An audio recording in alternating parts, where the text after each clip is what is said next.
dois são brasileiros como nós. Moram em São Paulo, são casados e têm a mesma ocupação. José e Ricardo trabalham no comércio. Eu nasci no estado de Minas Gerais, a cidade de Teoflotone. Vim para São Paulo com idade de 12 anos. Nasci mesmo aqui na cidade de São Paulo, capital. Estou no extremo aí da Zona Leste, quase interior aí de São Paulo mesmo, né? Sou de família pobre, humilde. Tive que começar cedo devido a minha família ser muito humilde, né? Fui enxugador de carro, fui lavador de carro, fui graxato, fui mecânico de manutenção, fui motorista de ônibus, fui motorista de táxi. E comecei aí como empacotador de supermercado, depois fui crescendo ao longo aí do tempo. Hoje eu consegui um status aqui de líder de hortifruti, né? Tenho 10 filhos. Tenho 4 filhos.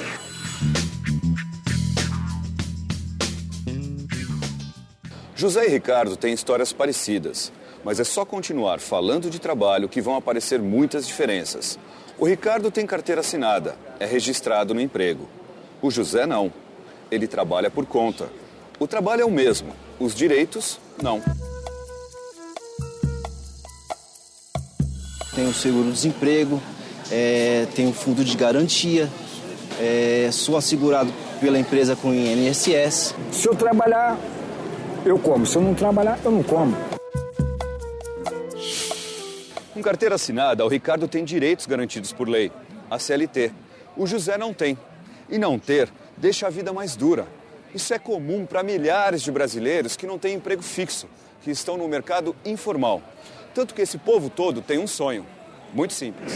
O sonho de todo povo brasileiro é ter um registro na carteira. Eu preferia trabalhar num trabalho com registro. Melhor registrado, é óbvio, né? Porque nós temos os nossos benefícios, né? As leis sobre o trabalho não alcançam todos os trabalhadores. Sem registro, sem direitos. Agora, e quando 2 trabalhadores têm registro, fazem a mesma coisa e um deles é terceirizado? Isso é o que está acontecendo por aí. E muito. As duas são brasileiras como nós. Moram em São Paulo e têm a mesma ocupação.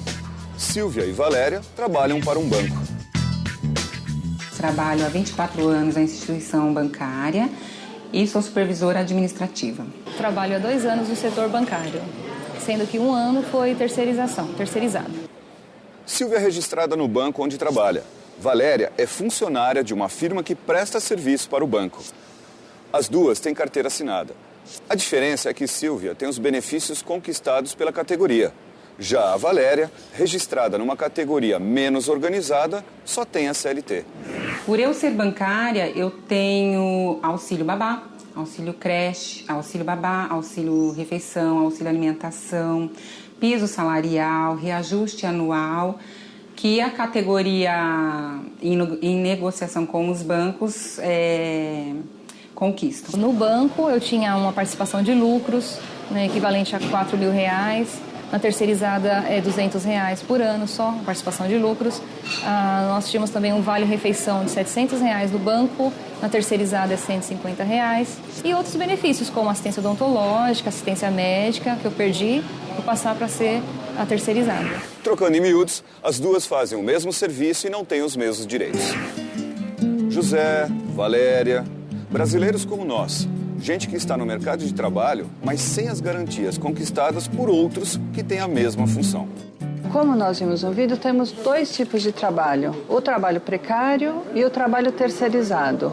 O trabalho precário, ele é marcado pela fragilidade do contrato ou a ausência total de contrato. Então, por exemplo, se a gente, como nós vimos, né, no vídeo, você está comercializando um determinado produto e esse ano a safra não foi boa, você é obrigado, por uma questão de sobrevivência, a correr atrás de alguma outra forma de sobrevivência. Se eu trabalhar, eu como. Se eu não trabalhar, eu não como. Quando o trabalho é terceirizado, a gente precisa tomar muito cuidado, porque ele é um trabalho formal, em grande parte das vezes, né, porque ele tem um registro em carteira, mas a diferença desse trabalho terceirizado em relação à empresa que o contrata, seja um banco ou uma grande indústria, etc., é que, tomando o exemplo dos bancos, né, você tem uma série de direitos que foram conquistados ao longo da história. Auxílio faculdade, auxílio creche, tudo que o banco dá, na terceirizada nós não tínhamos. Então, se o trabalho terceirizado representa uma redução de custos para a empresa, é muito importante que a gente questione e reflita sobre o que é esse trabalho, quais são as consequências para o trabalhador.